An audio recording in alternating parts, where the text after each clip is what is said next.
This show contains language that is unsuitable for children.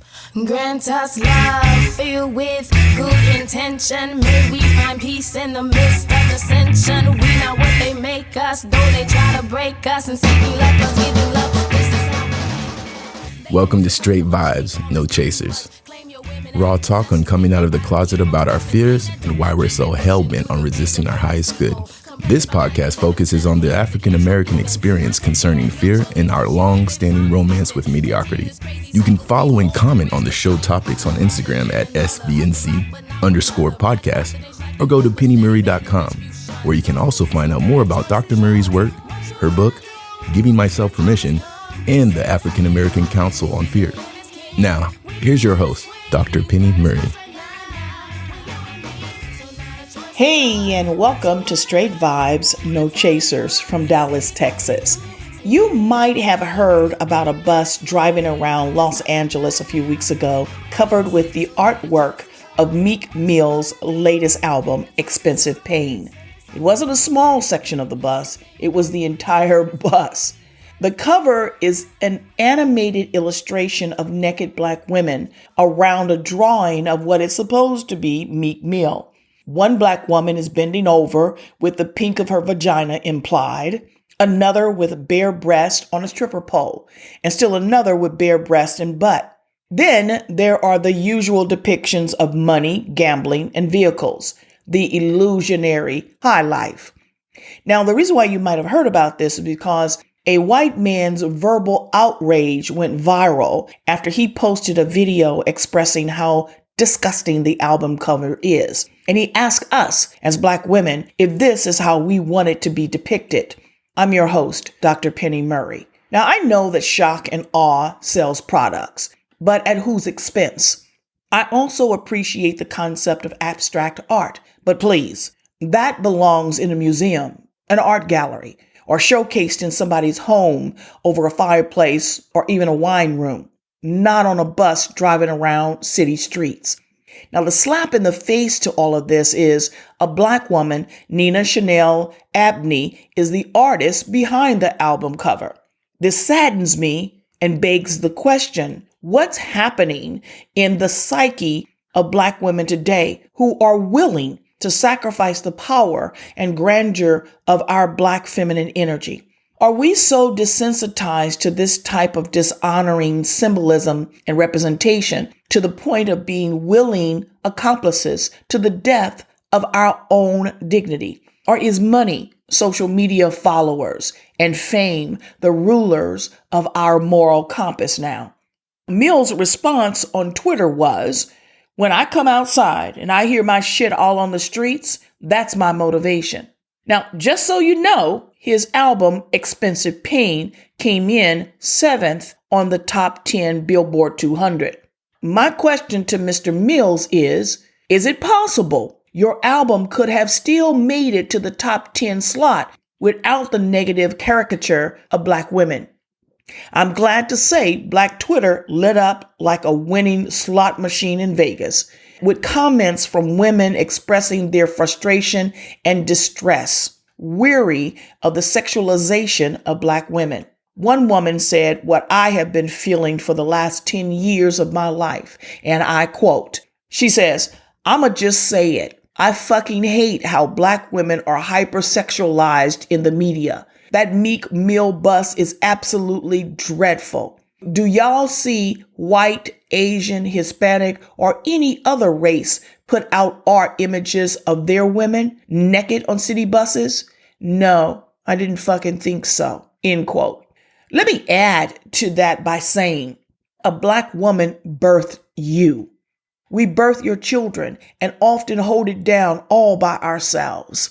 Our continued legacy is laboring in the fields with you. No, the fields are no longer cotton and tobacco fields. We're still out there with you. We suffer the retribution of a white society hell-bent on our demise, just like you. Even when you don't have a pot to piss in or a direction to throw it, we're down with you. Yet, we are objectified as mere sexual trinkets in your videos and reduced to bitches and whores in the lyrics of your songs. Who speaks for us? Who stands to defend and protect us? How ready is a Black man to march in the streets to protect and defend our honor and dignity, to pass up the temptation of money to safeguard our emotional psyche, to uplift us and celebrate our enduring strength in the face of all the shit that Black women go through? We march in the streets to uplift and fight for your safety and protection, constantly screaming loudly, Black Lives Matter.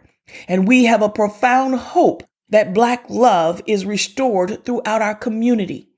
To all the Black artists, yeah, you're making money, but our feminine energy is constantly being denigrated through your perpetuation of the social stigmas and stereotypes that rip at our souls. So the expensive pain that you are rapping about is not the price you're paying. Let me be clear, without a doubt, there are men who love and support Black women, but their voices are often silent or nothing more than a whisper against all of the louder noises out there that disgrace us. So this episode of Straight Vibes, No Chasers features a Black male spoken word artist that goes by the name of D-Frenchieee. That's Frenchie with 3 E's. And he's doing some self-reflection on how he has been relating to Black women.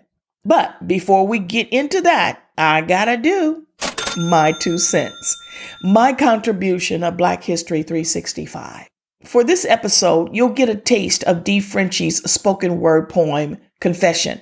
But first, I want to spotlight Tarana Burke, a Black woman and the originator of the Me Too movement, which she started in 2006.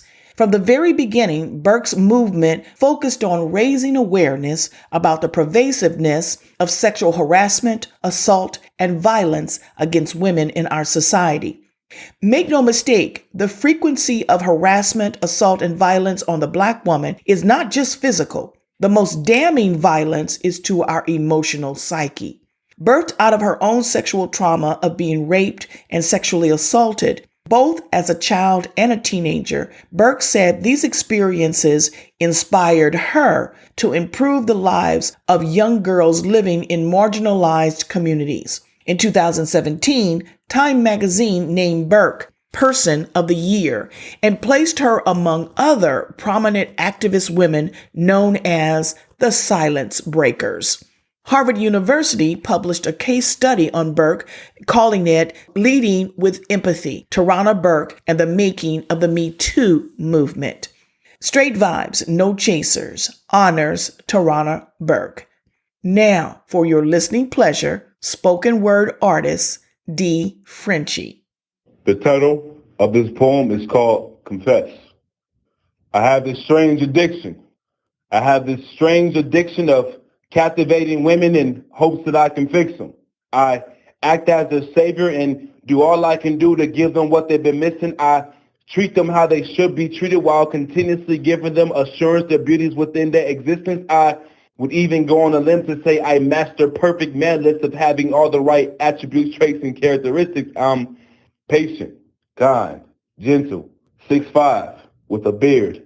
These qualities tend to make me memorable. I share knowledge, display wisdom to make sure I can stimulate the mental along with the physical, although sex isn't my main intention. One may ask, what's the reason? Who are you doing this for? That question often gets me thinking. Is it possible I use these women to fill a void because I avoid the process of actually healing from what I was deprived from as a young descendant? It's beyond sickening how I commit these actions while knowing I'm the one who needs the most assistance. Took some time to realize, but now I get it. So today, I say this poem as a way for me to ask for forgiveness. Women, I apologize, first and foremost, for wasting your time and portraying to be your heaven-sent God when it's evident you were the blessing without the disguise, meaning I'm just a man who didn't have the correct sight to see where you were able to provide. I apologize for opening up old wounds and promising you this is something we can grow through, but in reality, when the going gets tough, I left you only with the affirmation that this will man consistently just do. I am sorry, for this confusion is what I gave to you. This illusion is what I made for you. Now, because of me, the next man who is actually made for you, you won't give him the chance to show you what he is capable. Don't take it out on him, love. He even might be better than me. My bad. I still battle with my pride and ego, but let me head back to this apology. I am sorry for thinking showing you something new is what I was doing. But these scales have been removed from my eyes, and I see now I'm the one truly clueless. Daryl, you'll never love yourself if you hurt people, because hurt people, but within yourself you can make an amends. So I'm going to use this opportunity to reframe that last sentence. Healed people, heal people. I'm rebirthing a new mindset, and here is where it begins. Women, if you take anything from me, I hope it's a blueprint so the situation will never present itself again. Conflict of a man. All right. I hope you guys enjoyed that. That was a lot to unpack.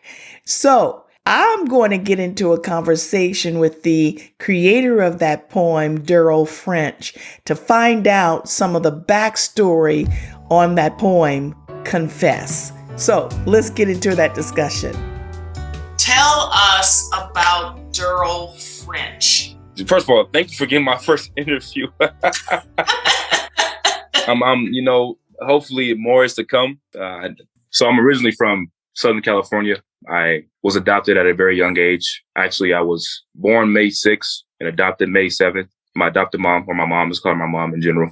Single parent household. To me, I kind of see it as like the worst or best of both worlds in a sense, because now not only I'm adopted, I grew up with a single mother. You know what I mean? So even that is just a trial and tribulation within itself, but kind of a interesting kid. You know, I had my fair shares of being disobedient frequently, especially in school.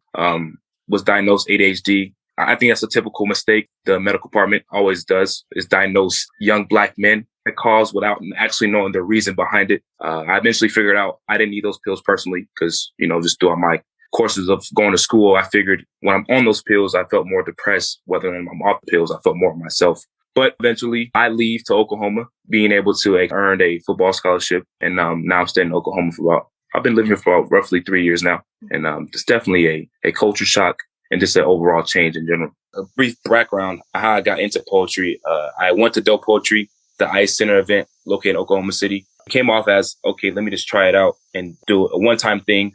I did a poem, and the reaction I got from it, I loved. People were so invested to hear what I had to say, and that inspired me to write more and more. So I always perform, or it's called Dope Poetry, but the location of that place is called the ICE Event Center, is where I perform. So that's where I always do my poetry at. And as long as I'm in Oklahoma, I'll continue to do my poetry there. First off, let me just say, oh my God, the stars and the universe was with you. To be born the first day and then be adopted the second day was just a blessing.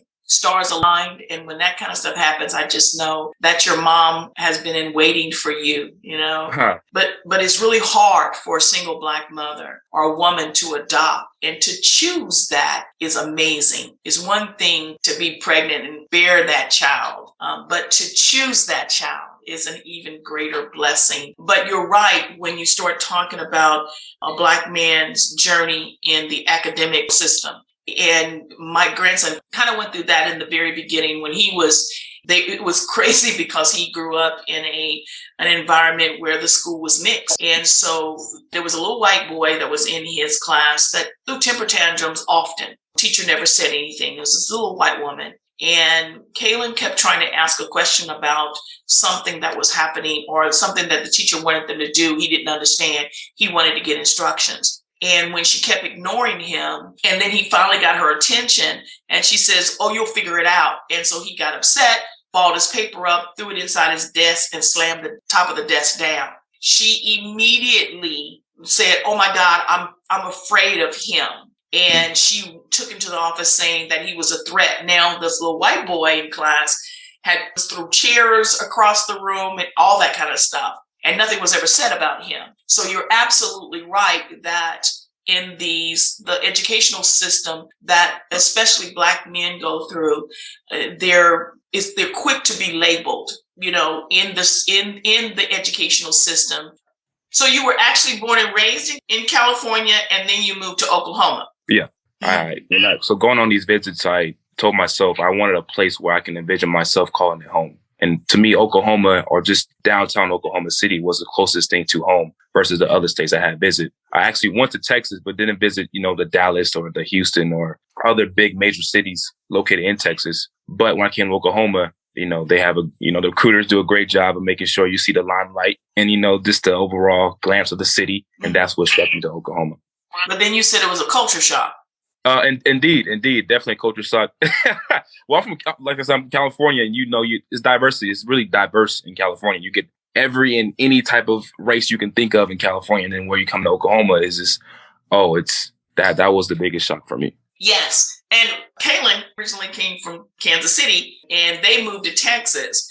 Then he moved to Oklahoma for the football scholarship as well, just like you did, and he had the same issue, the cultural shock. Yeah, was really hard on him for a minute. So, yeah, and that brotherhood, was that because that was a challenge for him? Was it a challenge for you? It had its moments, but for me, I think I'm relatively an easy guy to get along with. So instantly, when I met Kayla on the football team, through time, we eventually had a natural liking for one another, along with my other roommate Steph.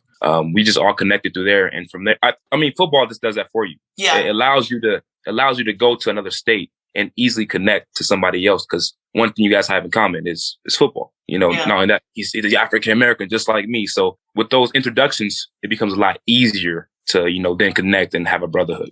Yeah, sometimes I think that we as Black women, we don't have as many opportunities to create that sisterhood, and sports being one of those disciplines that is an automatic finding your tribe kind of thing that everybody talks about.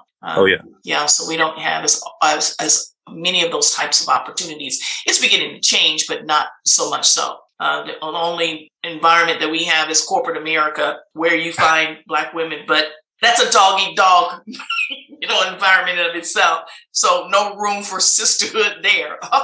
But how old are you? I am currently 24. You're currently 24. This is currently. But I'm asking that because when I first heard your poem, your work, this is words of a more mature person. You said a little bit about life growing up.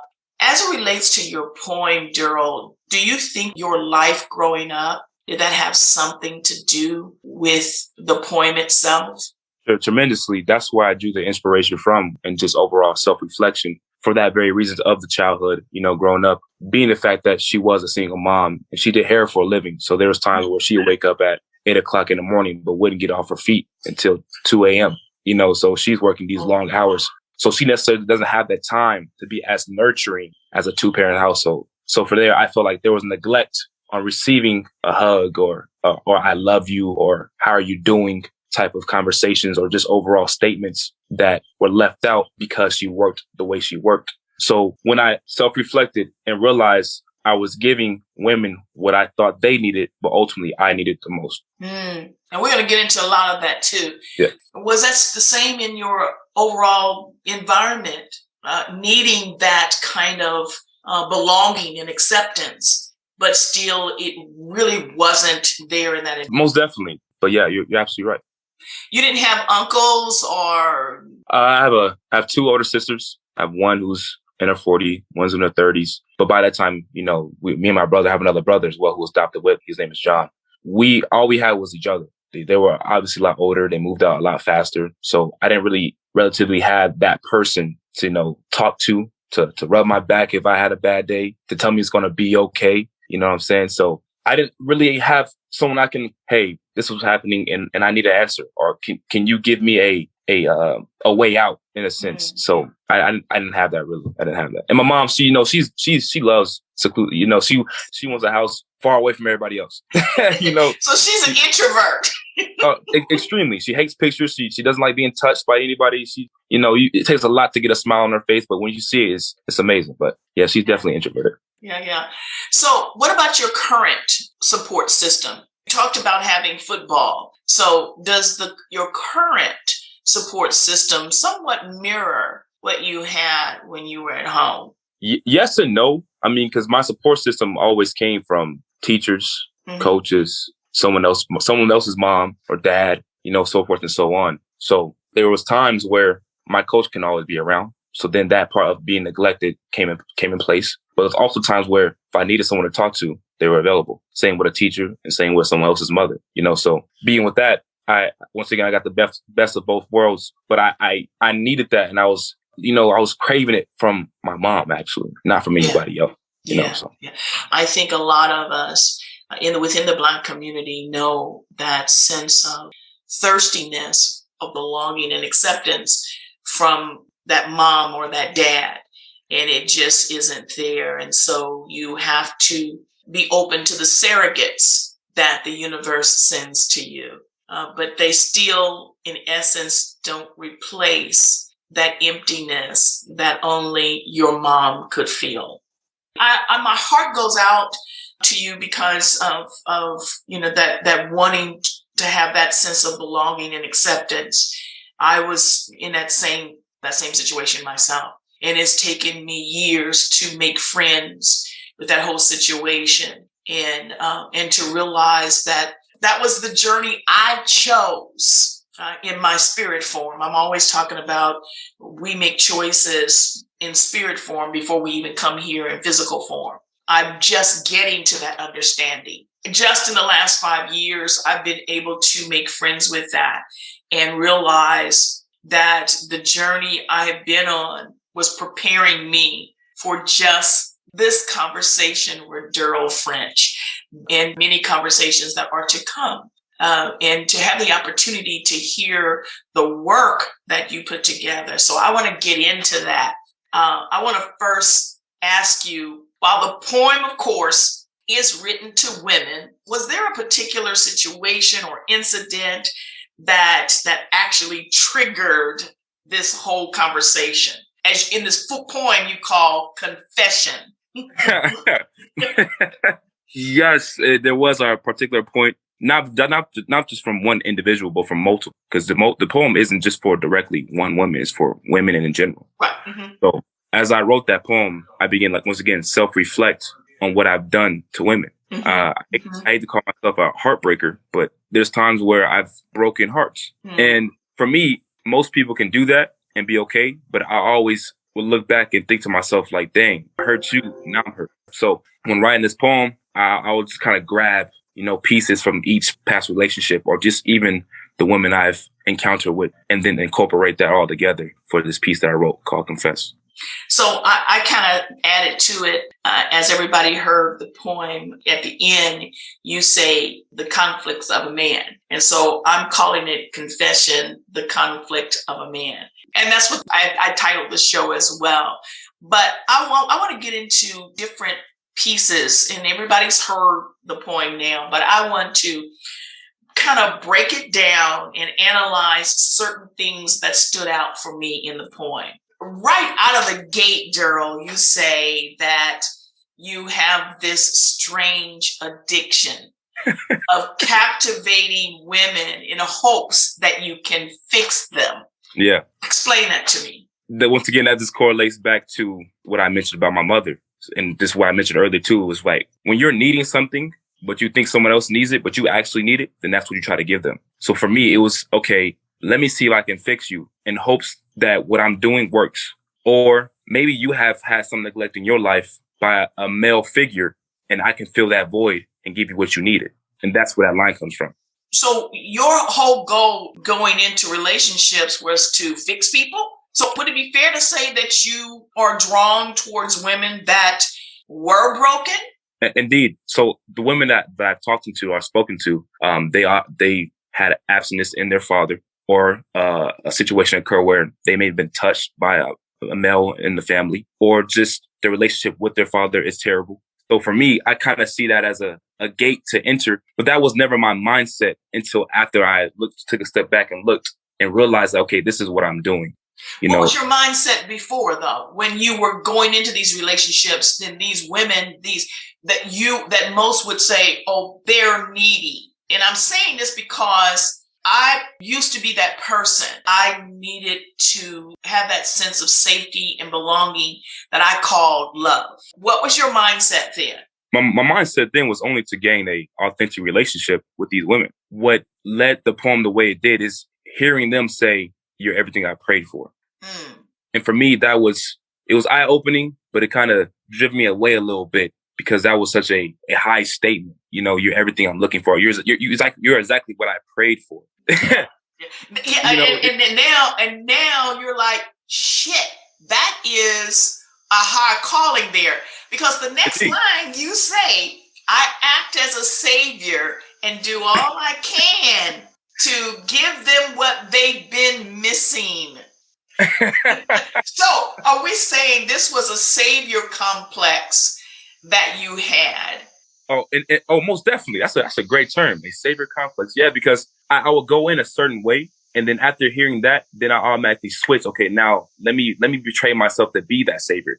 Let me betray myself to be that blessing you sought out or you think that I can be. You know, so when I hear that, I went from one way of thinking to a whole completely way of thinking. So now I am portraying myself to be something I'm not, but something I didn't prepare or thought I could be. You were never intended to be. Exactly. Intended to be. Okay. You were never intended to be anybody's savior, because that's a tall order. So let me ask you, was it nerve-wracking to continue this persona of a savior when you probably knew you weren't?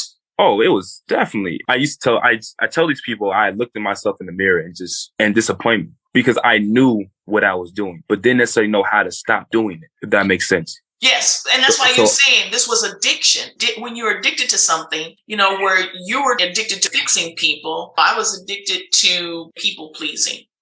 Yes, and people don't understand that type of addiction, when it comes down to a sense of need, that need that is inside you that has never been addressed, especially when we externalize it, it becomes an insatiable monster, and you can never feed it enough. So how long did these relationships last that you went in to fix people? Oh, these relationships were lengthy amount of time. It's not just a 1 month, 2 month type of deal. Like I was invested in these women to a way where I was giving more of me than they were giving them to me. You know what I mean? It was just, I was giving myself completely away to make sure they were properly cared for. So these relationships, 5, 3, 2, and they're always consistent too. It's like, I didn't give myself a chance to take a break between the women.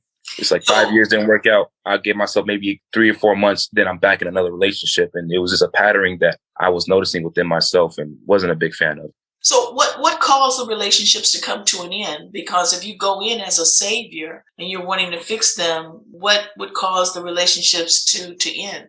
Always feeling like I wasn't given enough or I'm not enough for you. That always came into play because of what they have been through. I'm giving you as much as I can. When I feel like I can't give any more to that certain issue, I don't know what to give. Then that's when I fade away. I've always been the one to break it off and then restart again, just to do it all over again and again and again. And when I realized that, it was just, I had to say, okay, where do I draw the line? Where do I stop?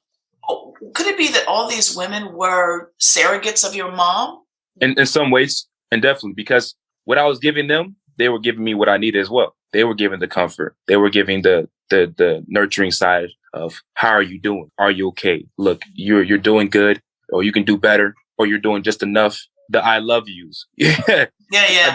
All that came to part. Cooking, or maybe surprising me with something. But also I have a tendency not to receive that. So even when they wanted to give, I always declined it, because although you're giving it to me, once again, you're not the person I want it from. Who did you want it from? I mean, obviously my mom. So it became an insatiable monster. It was never going to be fed correctly because it wasn't coming from the real source. Indeed. In the poem, you also say you shared knowledge, you displayed a sense of wisdom to make sure that you stimulated the mental aspects along with the physical. You also say that you are a perfect image of manness. So I'm 6'5" with a beard. Yeah, you're 6'5", the right traits and characteristics: patient, kind, gentle. Yeah. And yes, he is 6'5". My favorite line.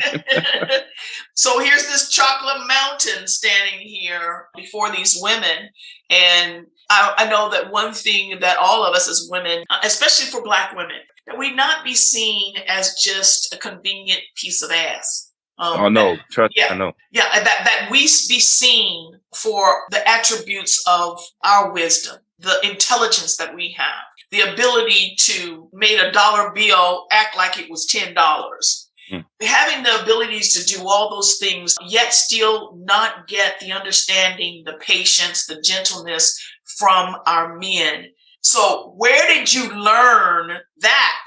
Because that was your calling card. That was your modus operandi.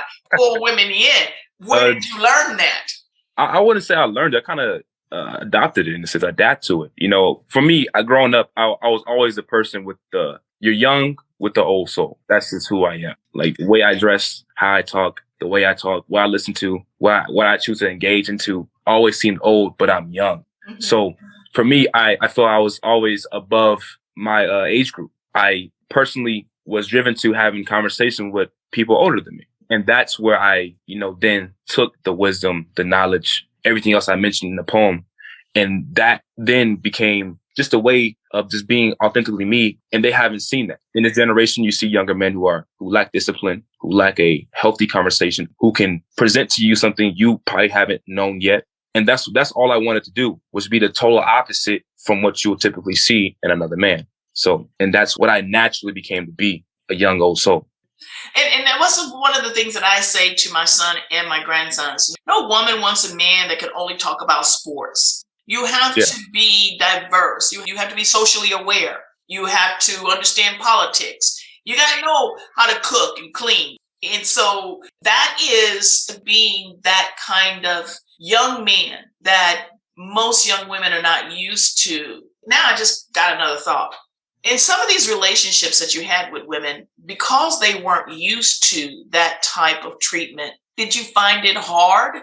Because sometimes as women, we kiss so many frogs. I'm not going to just limit that to women, men as well. You kiss so many frogs that when the prince does come along, you can't tell the difference. So you end up sabotaging that relationship because of old pain.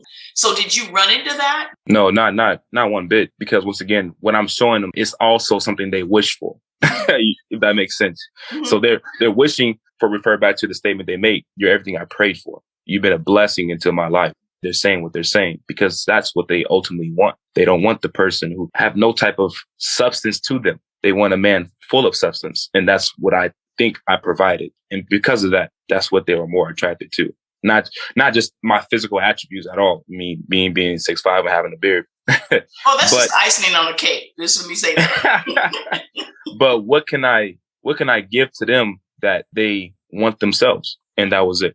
So the other statement that you make in here, now this is a statement I think that really stood out for me. I mean, there were so many in here that I'm going to go through all of them that just stood out for me. But this one in particular, kind of touched on this a little bit. You said, you might ask, what's the reason? And then you go on to say that, is it possible I use these women to fill a void because I avoid the process of actually healing from what I was deprived of as a young descendant? I haven't heard my own poem in a while. So the question is, well, what is it that you were afraid or avoiding to heal? Because it says here, is it possible I use these women to fill the void, to avoid the process of actually healing what you were deprived of? That's the key words right there. Self-awareness, just truly self-awareness and realizing that what I'm doing is hurting me too, because the way I leave these women afterwards, they are genuinely hurt and probably still are hurt from what I've done. So seeing them that way, they were my mirror in a sense. Like, look at the byproduct of what you created in a sense, or what you broken. Replace your shoes with theirs, and how would you feel? So I'm seeing what I am doing to these women, and that's when the light clicked. Like, yo, I gotta find some way to stop avoiding this healing process and actually heal from this, because ultimately I'm damaging people and their idea of a relationship, their idea of a man, or what they thought to be a perfect man, or a man of God, or just once again the idea of a man. I'm now diminishing their image of what they thought they wanted. And at that point, I'm like, oh, I got to stop doing this. I have to take some time out and really reconcile with what I've done first, and then see if I can rekindle my own relationship with my mom before I further just continue to talk to more women. Daryl, to me, that's still externalizing. Internally, what is it that needs to be healed? yes, you can talk about your relationship with your mom. And yes, you can say, I left in the wake of that, meaning to do good, broken hearts. So I became the same kind of person these women were used to. I've now become no better than all the other men that they talk about. What is the actual healing now? And it might have started with your mom, but there's something else that's there. Have you come to that self-awareness of what that healing within you needs? No, not at all. I mean, glimpse of it, but not fully, because in a sense, I want to say I'm still doing it, but it still is happening. And for me, that's why the other poem was inspired. That's why I wrote that poem. And then another poem after that. So it's just, and I honestly think the purpose of me writing poetry in general is to have a accountability partner, which is eventually myself. But hearing myself say these things, I now have to abide by that or keep myself held at that standard because I'm saying it out loud to numerous of people. That is where the healing process begins. But even then, I still have my setbacks of where I find myself repeating what I hate the most. So the healing process is definitely a process, only because I haven't fully came to my sense of how to actually heal from what I've gone through, what I did, and just gain overall peace within myself. So it's definitely a journey, and I'm just trying to figure out how to get on the right path. Yeah, because you go on to say, you said it's beyond sickening how I commit these actions while knowing I'm the one who needs the most assistance. Yeah, it is. I will find myself stuck. Obviously we have self conversations where we talk to yourself, but in those moments where I try to speak to myself, I'm stuck because there's no explanation for what I am doing. It made me feel less of a human being at that, and more so as a man, being the fact that I know what I'm doing. I don't know how to stop doing it, but I want to. And it relates back to the Bible in general, when Paul says, kind of phrase it up. I know what I not to do, but yet I still do it. That's how I felt. Like, I know I shouldn't be doing this, but I can't stop doing it. Why? What is the reason behind it? I want to stop so bad, but I just don't know how to. And for me, that was sickening, to a point where I was like, I don't know what to do, so I might as well continue doing it. So your resolve was, since I don't know what this is or why this is, then I'll just keep doing it Indeed. in hopes of finding the answer. Yep, in hopes of finding an answer. And while doing it, I never found the answer. Even having this conversation with you is just like, have I grown from that poem? Am I actually keeping myself accountable with that poem? Think about it all the time. Even the other poems I've spoken. Self-discipline is what I lack. I have terrible discipline. Okay, because I would have to disagree with that because, as we talked about before, football in and of itself is an environment that does teach good discipline, self-discipline. What it doesn't teach is self-love. Oh, indeed. And so I would beg to differ. It's not discipline that you need because the regiment and the routines that you guys go through are rigid. So showing up, being accountable on a physical perspective, on the external level is one thing, but to be accountable to ourselves is something that no external thing can give you. That's a journey inward. I can see myself, Daryl, in these words as well. There were relationships that I had with men in my past that I went in to try and fix them. And a lot of times we'll get with this person, he needs fixing. And so we go in there to try and fix someone and we end up a crazy wreck ourselves because it's not our task to fix anyone. It is my belief now in my own journey that none of us are broken. We don't need fixing. We just need to remember the essence of who we are. And that essence is love. So I would challenge you to say, is it disciplined or is it a measure of self-love? You go on to say, women, I apologize first and foremost for wasting your time in betraying to be the heaven-sent God when it's evident you were the blessing without the disguise. That is priceless too.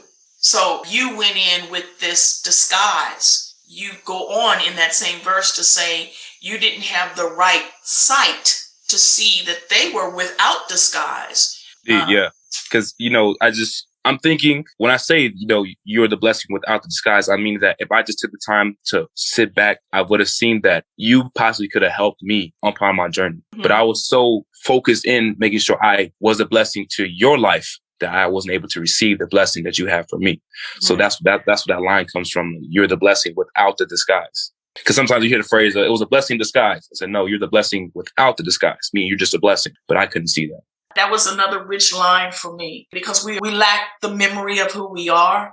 Our truth has been so convoluted through other pains and the people that raised us. And in my book, Giving Myself Permission, I call it inherited weaknesses. We then take on the weaknesses that were passed down to us from other people. And we move through life thinking that somehow we're making our own decisions when in fact, that shaping of our past is really manipulating and guiding us. And we're not seeing the truth of who we are. So I love the fact that not only are you confessing to yourself, but it's also showing a sense of growth in your awakening. Because we talk a lot about being woke.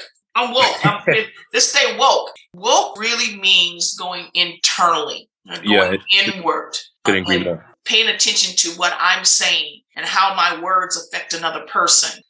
And then you say, I apologize for opening up old wounds and promising you that this is something that we could grow through. So explain that to me. Listening to their past experiences, watering them and helping them from what they went through, you hear a point in the ceiling where you can no longer get them through there. Mm-hmm. Like it then becomes their responsibility to continue that growth, that growing part. Mm-hmm. So when I realized I could no longer give you water, that you had to sustain yourself and feed yourself and soil yourself for you to bloom the way you needed to, that's the point where I was like, okay, it's time for me to go now. It's almost like I feel like I've done my job. There's nothing more I can do. Now it's your turn. I seen it as I can no longer give you what you need, or I know how to give you what you need. So now I'm just going to leave. And they took it as, oh, you're no different. You just wanted sex from me. You just wanted my body, maybe my money, my time, so forth and so on. And then you just left. But that wasn't necessarily my frame of mind. But did you ever say that out loud? Oh, no, I would never. No, I never said that out loud. No. I expressed it to women that, I can no longer give you what you need. And they look at me crazy. Like, what do you mean? Like, what can't you not give me that you already been giving me? And I didn't have the response for that. So then when I didn't have a response, that's when I just, it's time for me to go. Because I'm leaving without reason. That's where they get confused. Like, yo, why did you just leave like that? What happened? Yeah. But that it all comes from lack of awareness and being the fact that I felt empty inside more than I felt fulfilled. Not from you, but just from my own personal self. I felt empty, not being with you, just emptiness within me. And from that point, I was like, yo, I need to eat. And eating, referring to as heal, is what I want to refer to. I need to heal because in order for me to give you all that you want, I had to find myself first. And that's so very true. And that, like you use the metaphor of the ceiling. It's like, trying to put a redwood tree in a house. Yeah. And that sucker's growing and it's either going to bust through the ceiling or you're going to somehow distort it and deform it to keep it within that house. We don't have the capacity for success. We're capable. And so I'm quite sure it's wisdom for you now that I can't help you grow the rest of the way. At some point in time, I can fertilize you. I can water you. And now you have healthy roots. What are you going to do now? Yeah. And there are some of us that have been so twisted by past relationships, whether it be from our growing up or it was stolen from us as adults. Now we don't know how to go back within and fix ourselves. I know because when I first got married, I felt like it was my husband's job to make me happy and to make me feel whole. That, of course, ended in divorce because he could not do that. And I looked at him as, you're a failure. You were unable to make me happy. When now, in retrospect, I can see that it was never his job to do that. He would have, even with all he did, would have been incapable to fill that hole that you're talking about, that all of us walk around here with, but pretend it's not there. So we keep stuffing it with garbage or with nice little distractions, a new relationship, You even said this earlier, is that you got out of this relationship 2-3 months later, you were in a new one. Yeah. In everything that you are now coming to terms with, how has it helped you? Man, that's a tough question, because as I, can kind of look back now, is it helping me? Is the question I have for myself. With that being said, I'm not sure it has. I mean, to a certain extent, I'm not doing the same thing verbatim. There has been changes, but I feel still as if I'm doing the same thing, But it's I'm gonna say it's hard not to, but we live in a society where finding out what you like is important. So then that's now why I move the way I move. Do I like this? No, I don't. Let me try something else. Do I like that? No, let me try something else. Or it could be a fact that I just don't want to be alone. So I'm not sure if it has really helped me to that certain extent, but I know I'm not doing the same things verbatim anymore. The same frequent pattern I was doing over and over again by doing the same thing in another relationship. So yes, changes have been made, but not changes I want to see. It's just a battle within myself that I always have. You go on to say that now, because of me, the next man who was actually made for you, you won't give him a chance to show you what he's capable of. Yeah, I think sometimes when you get what you want and what you want doesn't work out, you no longer want to give the next person a chance, because what you wanted, you had, and now it's gone. The next blessing for you can come upon, but you won't even see it because you're so stuck on the last individual that you had in your life. So for me, when I said that, I said it as I was what you prayed for. Now that I'm gone, who's to say the next man who comes in life couldn't be what you prayed for again, or what you asked for again, or what you hoped for again? But since or you're what so was really broken, intended for you. Yeah, because exactly. You say that this illusion is what I made for you. Yes. So you could have been the illusion to her blessing or to her prayers that came before the true blessing. And so I always say that, that's so crazy. I always say that because we didn't work out, I potentially gave you what to look for. It was a line that I used. So just because we didn't work out doesn't mean the next man couldn't work out. If anything, I gave you something to look forward to, or a standard. And I now set a standard for the next man you go with, a checkoff list. Does he have this? Is he doing that? Can he do this? Can he do that? I feel like I was a checklist man in a sense. That part was the illusion that I made for you. That's where that part came from.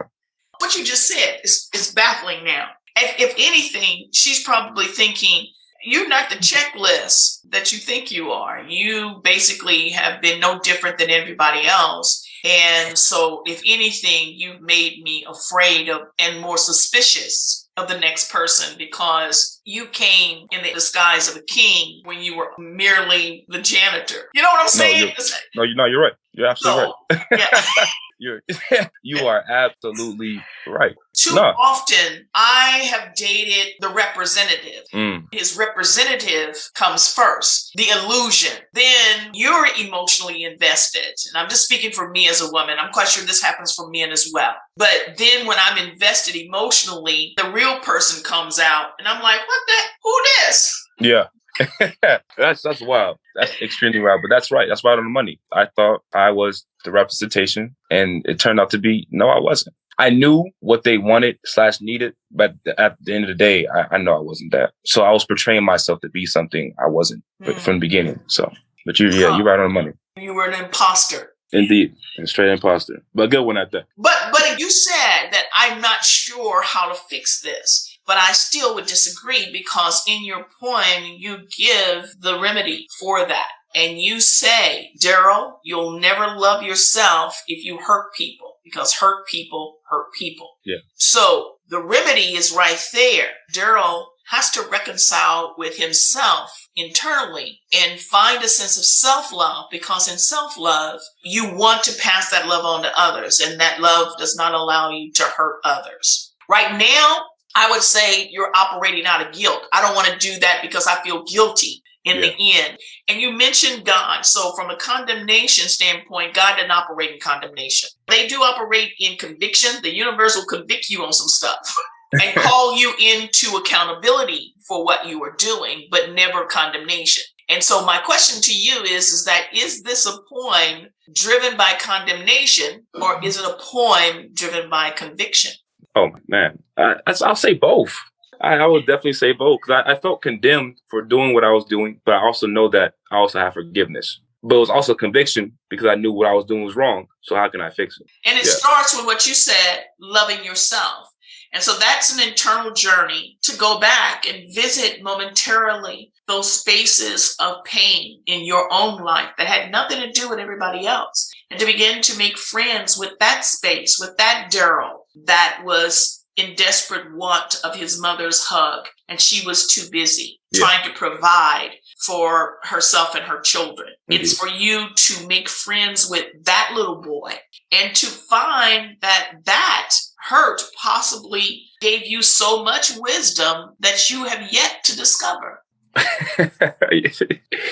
Woo. Yeah, you're right. No, you're absolutely right. I haven't reconciled with that little boy at all. I haven't. And, and that plays a part on another poem that I talked about, was just tears, not being able to emotionally be available to cry anymore. Even after saying that poem, I still have yet to shed some tears. I may get one or two, but just to break down and release, I think is what I need to do. Because oftentimes crying then produces joy.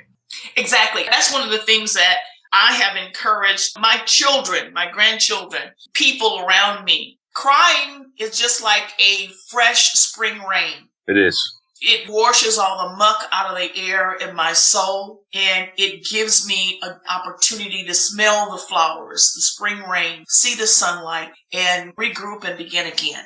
And unfortunately, in this society, for our Black men, they're often told, you're not supposed to cry. A man don't cry. And then if Black women, we see our men crying, we start like, he's a punk. You know, I know that Black men have to go through so much. But then sometimes I also get angry with Black men because I feel that they have betrayed us as Black women.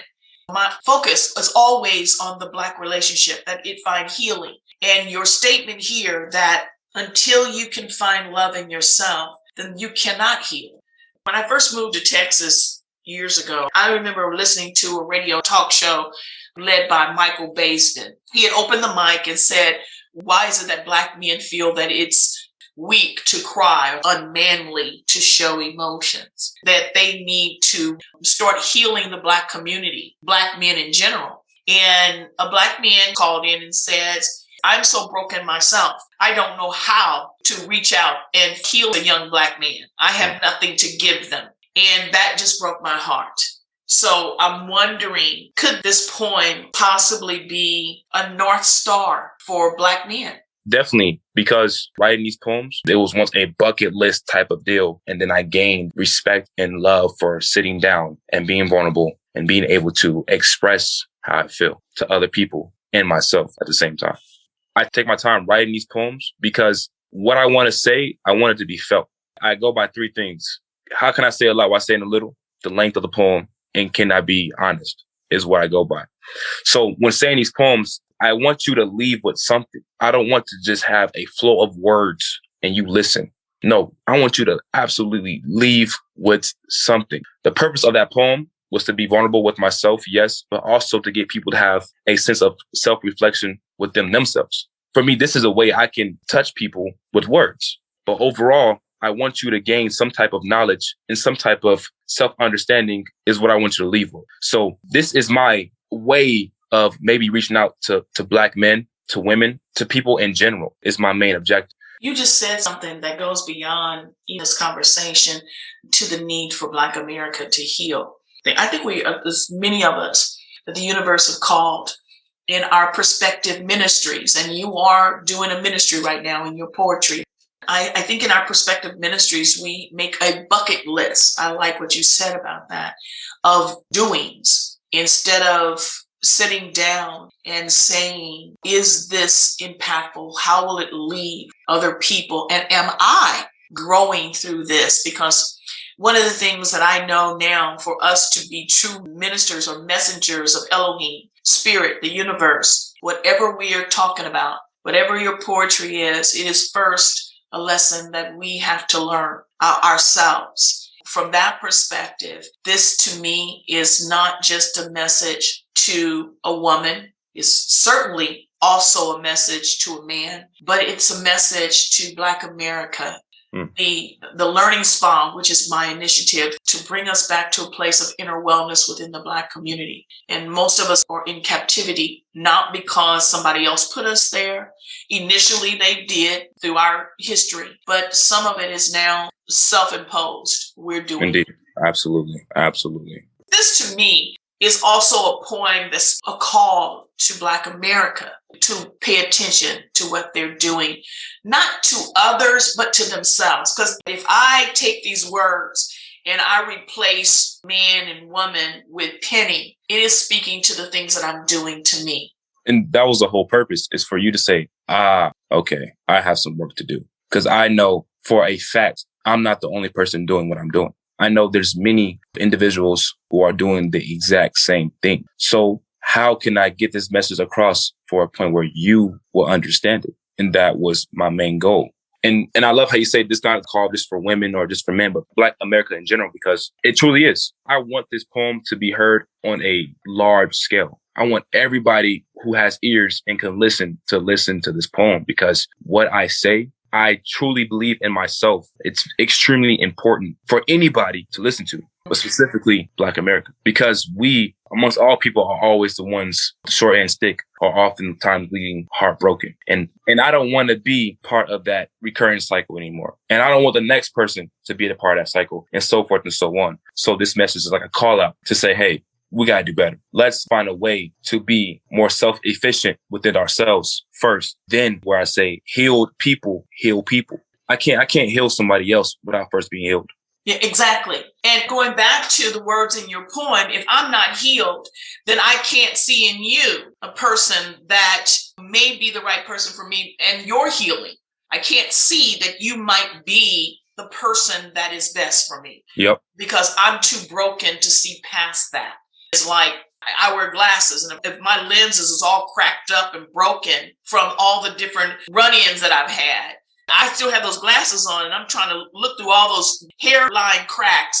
How am I actually able to see? I can't, not clearly. At all. And for me, I just want to have perfect vision, not physically, but from a standpoint of understanding, like, yo, this is me, and I can, if I do something, I know how to instantly change it. Like you're saying, oh my God, I know this is wrong, but I really don't know how to fix it. We may know that, but then that means that we have to sit still for a minute, or taking myself away from all of the noises to be able to truly listen from within so that I can be healed.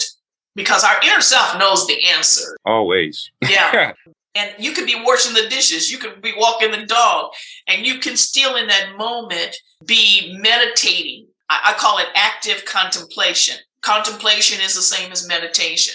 You can still be meditating and asking spirit, your inner guides, what is it that I need to do to heal? I definitely agree, because there's times where I've done the small activities around the house and I have a aha moment. Okay, this is what I should be doing. But once again, it's being that meditation state. But you have to have that awareness in order to do so. You know what I'm saying? So how do you get that meditation state?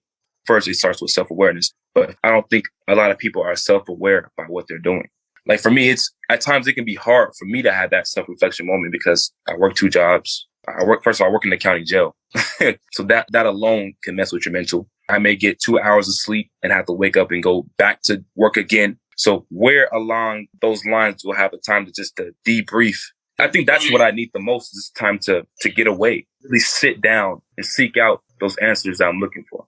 Within Black America, our world is about survival. We're always in the hustle mentality. We're so stuck there that we actually romanticize the fact that we on our hustle or our grind, when spirit never intended for us to operate like that. But again, because we do, you steal moments when you're driving, washing the dishes, walking the dog, you steal moments. And the moment we say to spirit, hurt people, and I no longer want to be a part of that. I want to heal so that I can, in fact, heal others. Yeah. The moment we ask that, the lessons every day begin, and we just have to recognize those.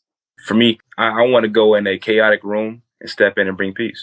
People find knowledge is power or money is power. For me, peace is power. If I have the ability to go in a chaotic room and then bring peace, that's extremely powerful. And that's what I strive to bring. I want to step in and know that I changed the aura. How hard is that to do, though, Daryl, for you as a Black man? I don't think it's hard at all because it's a daily process trying to do. Now, is it challenging? Yeah, because you're dealing with different personalities all the time. I'm not always going to connect with a person the same way I connect with the last person, but I still want to connect with you. You have a second poem that you're also writing. Yes. And you want to share the title of that? It's called Resist Part 2. It just kind of goes into further detail about dismissing the sexual aspect and just really focus on knowing that person. So I just want to get back to the basics and find that person who showed me there's purpose in practice and patience as we hone into building a strong foundation without letting sex be the start of our relationship. So many times we enter a relationship and sex is the foundation. Exactly. The pheromones went out first. Yeah, and that's what drew us to that person. And we never slow it down. Two things is going on. This might be good for me and I don't want to lose it. And then I don't know myself. So I don't even know what is or is not good for me. You know, all we know that there is some kind of physical attraction. He's 6'5" with a beard. So. It's hard to get to that point where, I won't say it's hard, but I'm not going to lie. I want both ends of that side. I want someone I can just organically grow with. But then there's also the sexual pleasure that comes with it as well that I do enjoy. So how do I disregard one and just focus in on one, or can I balance both? And I figure when I try to balance both, that's when the confliction comes in, because I often give too much of the sexual side, that overbearing of the other side. Of course, like you just said, we live in a society that glamorizes and has no problem with that kind of behavior, from videos to songs. And I was just saying to my grandson, I was like, you know what? I'm just fed up with, especially within the Black community, how every song is sexually driven. And it puts the Black relationships in general under the cloud of you just a piece of convenient meat for me. And that's I'm just up to here with it. I hate it. As an African-American woman in this society that sees me as mostly invisible. I have no sense of belonging, no sense of respect or value in this society. And then to be in relationships with our Black men, feeling sometimes even betrayed because they lack a sense of patience or even the understanding that, hey, I go through as much as you go through. Our go through is not in competition. We're both going through something, but instead of being there to support each other. Yeah, you water me and I water you. And it's just, it's a conflict, So when saying that, sometimes I ask myself, am I just too hard on myself? Can I just accept that, okay, yeah, I'm young, I'm in my early 20s and my hormones are everywhere. And it may be okay for me to do that. But part of me then says, no, it's not. It's not. It's a battle, like I said, I constantly go through, because how do I come to a level playing field is what I'm seeking. Just some type of balance. And that's what I'm looking for. Last words. What would you like us to go away with? Healed people heal people. I want to be a person who is finding healing and has healed, and to veer out to others to do the same. That way that cycle repeats. It's a domino effect now. You are now healed, go heal somebody else. That person heals somebody else. That person heals somebody else. That's what I overall want to achieve within this world, is just overall peace and being able to heal somebody. That's true joy. I can do acts of service all I want, but that only lasts for a certain amount of time.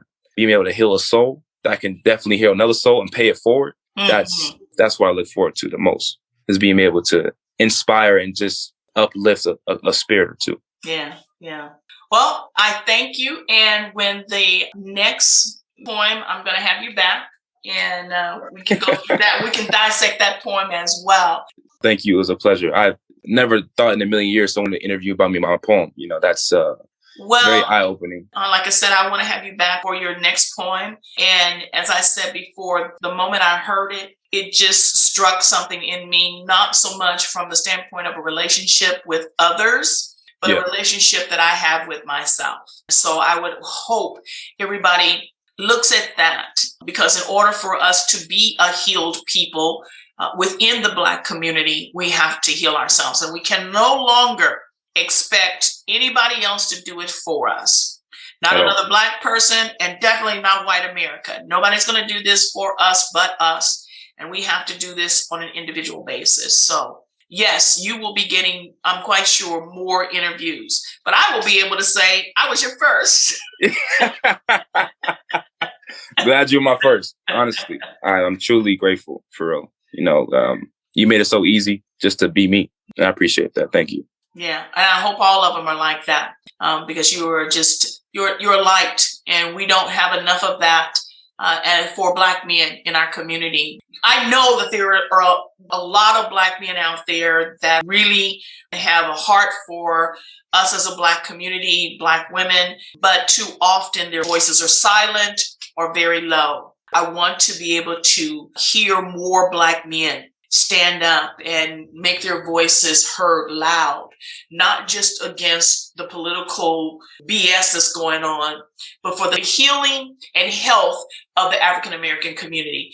I want more Black men to be able to have a larger voice to be heard. I definitely agree. You can't find joy, learn how to create it. Yeah. I definitely agree. All right. That music means it's time for The World According to Penny. Here are my final thoughts. Now, I believe that the message behind Daryl's self-reflective journey is evident here, so I won't regurgitate, but I do hope you will listen to the lyrics again and do a little soul searching of your own. All of us know the chaos and anguish of being an imposter in some aspects of our lives. But our most outstanding performances show up in our intimate relationships. So often we align ourselves with people we think are more broken or in need of fixing than we are. So we take on this righteous savior persona, which helps us to externalize our focus.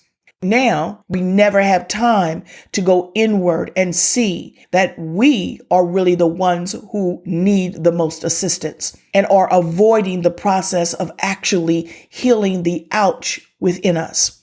There's an African proverb that I absolutely love and live by. When there is no enemy on the inside, those on the outside can never do us harm. Again, I thank Daryl for his candor in sharing his journey in discovering the strength in his vulnerability. Remember, you are never the victim of life. You are always the student of purpose. What skill or higher consciousness are you learning? What task or message are you being prepared for? If you want to follow Daryl's self-reflective journey, you can find him on Instagram at that's D as in David, _Frenchiee,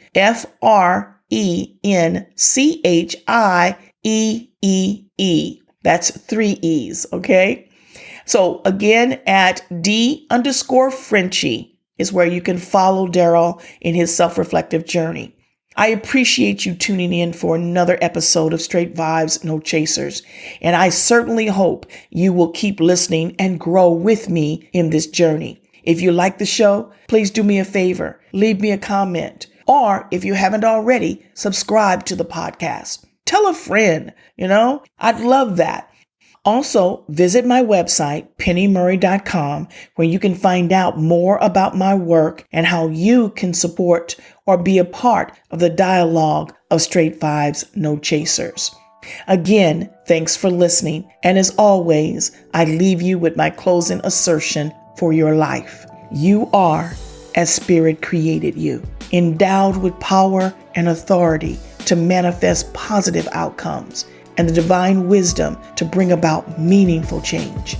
Give yourself permission to think, trust, create, speak, and live your life's truth. Ashe. You've been listening to Straight Vibes, No Chasers with Dr. Penny Murray. Listen and subscribe to our podcast from your mobile device with your favorite podcast app. If you have any questions, topic ideas, comments, or want to invite Dr. Murray to speak at your next event, go to contact us at pennymurray.com. If you're in the North Dallas, Texas area, we invite you to become a member of the Inner Wellness community by taking part of the African American Council on Fear.